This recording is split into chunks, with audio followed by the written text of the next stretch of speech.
दोस्तों आज की इस वीडियो में हम लोग त्रिकोणमिति चैप्टर के जो सिद्ध करने वाले सवाल होते हैं वो कैसे सिद्ध करते हैं वो हम लोग इस वीडियो में अच्छे से सीखेंगे। ठीक है, तो मैंने इस वीडियो में दो सवाल सिद्ध करने वाला लिया है, तो हम लोग इन दोनों को अच्छे से समझेंगे इस वीडियो में। और अगर आप मैथ में कमज़ोर हैं तो कोई दिक्कत वाली बात नहीं है, क्योंकि मैंने कमज़ोर बच्चों को ध्यान में रख करके ही इन दोनों को समझाया है, बिल्कुल अच्छे से, एकदम बेसिक से समझाया है। ठीक है, आप सभी लोगों को अच्छे से समझ आ जाएगा।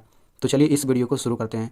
और मैं आपसे रिक्वेस्ट यही करूंगा कि आप इन दोनों को समझिएगा, केवल पहला क्वेश्चन देख करके वीडियो मत छोड़िएगा, क्योंकि वैसे तो समझाने के लिए मैंने दो ही सवाल लिया है सिद्ध करने वाला, लेकिन इन दोनों को समझ करके जो इनको लगाने का तरीका, जो आप नियम सीखेंगे वो बाकी सभी सवालों में लग जाएगा। ठीक है, तो जो मैं आपको बताऊंगा उनको ध्यान से सुनिएगा।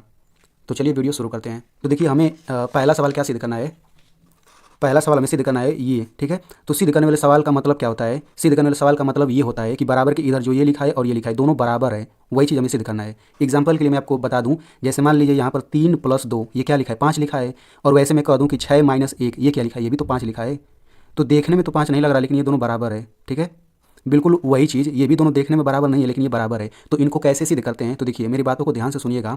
ये जो बराबर है, बराबर के इधर जो ये पूरा लिखा है इसको LHS बोलते हैं, और बराबर के इधर जो ये पूरा लिखा है इसको RHS बोलते हैं। ठीक है, तो त्रिकोणमिति के सिद्ध करने वाले सवाल को कैसे सिद्ध करते हैं, हम लोग LHS को लिख लेते हैं, यानी कि इसको लिख लेते हैं, फिर सूत्र लगा करके आगे हम लोग हल करते हैं, हल करके छोटा कर देंगे। वैसे ही RHS लिख लेंगे और इसको भी हल करके छोटा कर लेंगे। अगर जो दोनों छोटा वाला आया है, अगर वो दोनों एकदम सेम टू सेम दिखने लग जाए तो हम कह देंगे कि सिद्ध हो गया। बस यही करना है हमें। ठीक है, तो चलिए हम लोग यहाँ पे इसको लिख लेते हैं LHS को। तो यहाँ पे लिखेंगे LHS बराबर, तो ये पूरा लिख लीजिए। ठीक है, पहले हम लोग पूरा वैसे ही लिख लेते हैं, तो ये हो जाएगा 1 + sec a बटा sec a। ठीक है, अब हमने इसको तो लिख लिया, अब इसको आगे कैसे बढ़ाएंगे, तो देखिए कैसे आगे बढ़ाएंगे, हमें सूत्र याद होना चाहिए, तभी हम लोग इसको आगे बढ़ा पाएंगे। ठीक है, तो मैं यहाँ पे आपको बता देता हूँ कि त्रिकोणमिति वाले सवालों को सिद्ध करने में कुल कितना नियम लगता है, कुल सूत्र कितना लगता है। ठीक है, तो देखिए यहाँ पर जो मैं आपको ये सूत्र बताने वाला हूँ, केवल इतना ही सूत्र अगर आपको याद है तो समझिए कि सिद्ध करने वाला सभी सवाल हल हो जाएगा। ठीक है ना, तो देखिए पूरे त्रिकोणमिति में 6 त्रिकोणमिति अनुपात होता है, sine cos tan cot sec cosec, केवल 6 ही चीज़ होता है। ठीक है ना, तो देखिए साइन कोस का तो सूत्र नहीं होता, केवल टैन कॉट सेक कोसेक। आप इन चारों का सूत्र देख लीजिए क्या होता है। टैन ए बराबर होता है साइन ए बटा कोस ए होता है। आप देखेंगे कि जो टैन ए बराबर ये सूत्र लिखा गया है इन्हीं दोनों का इस्तेमाल से बना है, साइन बटे कोस, यानी इन्हीं दोनों का प्रयोग हुआ है। वैसे ही कोट ए बराबर क्या होता है, कोस ए बटा साइन ए, देखिए यही दोनों प्रयोग हुआ है।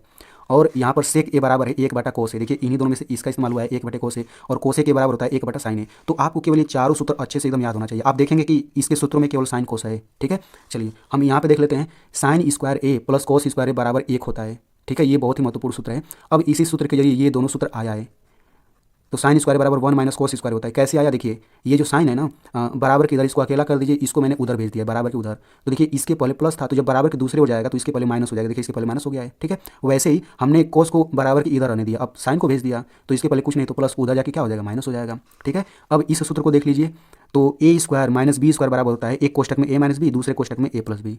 तो ये सूत्र बार बार इस्तेमाल होगा, तो इसको आपको अच्छे से याद कर लेना है। इसका इस्तेमाल कैसे करना है, अभी हम लोग जब सवाल हल करेंगे ना तो ये सब और अच्छे से समझ में आ जाएगा। ठीक है, तो चलिए तो कैसे हल करते हैं, तो हमने LHS को लिख लिया। अब हम क्या करेंगे, इस LHS वाले में अगर साइन कोस दिखेगा तो उसको जैसा का तैसा रहने देना है, अगर टैन दिखेगा तो टैन की जगह साइन बटे कोस रख देंगे इसमें, LHS में चाहे RHS जब हल करेंगे उसमें भी। ठीक है, वैसे ही देखिए यहाँ पर कोट ए दिखेगा तो ये लिखेंगे, सेक ए दिखेगा तो ये लिखेंगे, कोसेक ए दिखेगा तो ये लिखेंगे, और वो लिखने के बाद फिर हम आगे कैलकुलेशन करेंगे, बस कैलकुलेशन करना है। ठीक है, तो देखिए अब हम सेक ए बराबर हम चाहें तो 1 बटा कोस ए लिख सकते हैं, फिर आगे हल कर सकते हैं, वैसे भी आंसर आ जाएगा। लेकिन मैं आपको एक दूसरा सरल तरीका बता देता हूँ। ठीक है, वैसे भी आप करेंगे तो हो जाएगा, मैं दूसरा तरीका बताता हूँ। देखिए यहाँ पर एक ही बटा है और नीचे सेक ए है, तो हम सेक एक को अलग अलग कर लेते हैं, यानी कि 1 बटा सेक ए कर लेते हैं, फिर इसके बटा इसको कर लेते हैं, अलग अलग किया जा सकता है। तो ये हो जाएगा 1 बटा, ये हो जाएगा सेक ए, फिर प्लस, अब ये हो जाएगा सेक ए बटा सेक ए। इस तरह से मैंने सेक ए को इसके अलग कर लिया और इसके नीचे लिख दिया, अलग अलग ऐसे ऐसे किया जा सकता है। ये क्यों किया जाता है अभी आगे आपको समझ आ जाएगा। ठीक है, अब इसको हम लोग थोड़ा सा आगे हल करते हैं। अब देखिए ये कट के तो 1 आ जाएगा, ऊपर नीचे सेम टू सेम रहता है तो कट के 1 आ जाता है, ये 1 आ गया, फिर प्लस, इसको कैसे हल करेंगे, तो इसको बिल्कुल वही काम करिए। ठीक है, क्या काम करना है, सेक ए बराबर होता है 1 बटा कोस ए, तो हम वही रख देते हैं। ठीक है, तो यहाँ पर देखिए ये हो जाएगा 1 बटा सेक की जगह हम लिखेंगे 1 बटा कोस ए। अब यहाँ पे जरा ध्यान दीजिए, जब मैंने यहाँ पे सूत्र लिखा तो 1 बटा यहाँ पर आएगा, 1 बटा यहाँ पर, तो हमेशा याद रखिएगा, देखिए शुरू में यही 1 बटा दिख रहा था ना, तो यही वाला मेन बटा रहेगा, यही यही इसको ज़्यादा बड़ा करना है आपको। ठीक है, अब इसको आगे हल करते हैं। तो देखिए इसको कैसे हल करेंगे, तो इसको हल करने का तरीका मैं आपको बताता हूँ। देखिए यही मेन बटा है, तो इसके ऊपर कुछ भी लिखा रहे उसको लिख लेना है, फिर गुणा लगाना है, गुणा लगा करके बटा के नीचे जो भिन्न होता है ना उसको उल्टा कर देंगे, यानी कि ये हो जाएगा कोस ए बटा 1। ठीक है ना, ये रूल हमेशा लगता है, मेन बटा के ऊपर वाला जैसे तैसा लिखते हैं, गुणा लगाते हैं और ये नीचे वाले को पलट देते हैं, तो ये भिन्नों का गुणा बन जाता है और ये हो जाएगा +1। ठीक है, अब इसको हल कर लेते हैं, तो ये भाई ये एक ऊपर एक नीचे काट सकते हैं, तो ये आ जाएगा कोस ए +1, यानी कि देखिए इसको हल करके इतना आ गया है। तो इसके बाद अब हल क्या करना है, ये छोटा तो हो गया, अब हम क्या करेंगे, इसी तरह से अब इस RHS को लिख के हल करते हैं, अगर इसी के बराबर आ गया, इसी के बराबर, तो सिद्ध हो जाएगा। ठीक है, तो यहाँ पे हम लिखते हैं RHS। तो पहले आर एच एस जैसा है वैसा लिख लेते हैं, साइन स्क्वायर ए बटा 1 माइनस कोस ए। तो ये हो जाएगा साइन स्क्वायर ए बटा 1 माइनस कोस ए, ठीक है ना। इसको आगे हल करते हैं, अगर इसके बराबर आ गया तो सिद्ध हो जाएगा। तो देखिए अब ये पहले से ही साइन कोस है, तो हम इसको आगे कैसे बढ़ाएंगे, ठीक है ना। तो देखिए कैसे बढ़ाएंगे, तो देखिए यहाँ पर साइन स्क्वायर ए है कि नहीं, तो यहाँ पे इसका सूत्र तो होता है, देखिए साइन स्क्वायर ए बराबर सूत्र होता है 1 माइनस कोस स्क्वायर ए, यानी इसके बराबर इतना हम लिख सकते हैं, ठीक है। जब भी आपको इसमें साइन स्क्वायर ए दिखे या कोस स्क्वायर ए दिखे, जब मतलब दो घातें दिखे, तो समझ जाइएगा कि ये सूत्र लग सकता है, ठीक है ना। तो साइन स्क्वायर ए बराबर 1 माइनस कोस स्क्वायर ए लिख सकते हैं, लिख देते हैं। तो इसके बराबर हो जाएगा 1 माइनस कोस स्क्वायर ए बटा नीचे क्या हो जाएगा 1 माइनस कोस ए हो जाएगा, ठीक है। अब यहाँ पर वो सूत्र लगेगा जो मैंने आपको अभी याद करवाया था, ए स्क्वायर माइनस बी स्क्वायर बराबर ए माइनस बी और ए प्लस बी होता है। इस सूत्र का मतलब क्या होता है मैं आपको बताता हूँ। देखिए मान लेते हैं यहाँ पर लिखा हुआ है, मान लेते हैं लिखा हुआ है 7 का स्क्वायर माइनस 4 का स्क्वायर, ठीक है।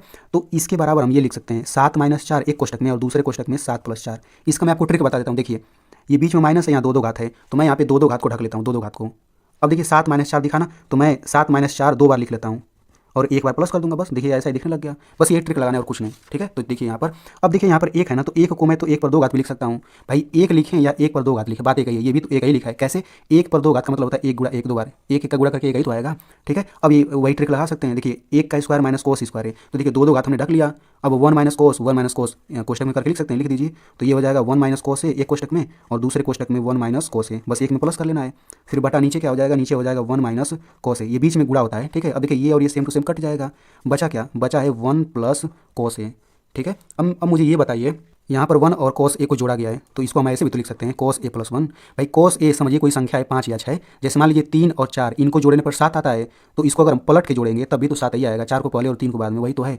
1 और कोस को जोड़ा गया या कोस ए 1 को जोड़ा गया, बात एक ही है। अब देखिए LHS को हल करके इतना आया था और RHS को भी हल करके बिल्कुल उतना ही आ रहा है। इसका मतलब हम यहाँ पर लिखेंगे कि LHS बराबर RHS, ठीक है। अब यहाँ पर लिखेंगे इति सिद्धम, यानी कि सिद्ध हो गया।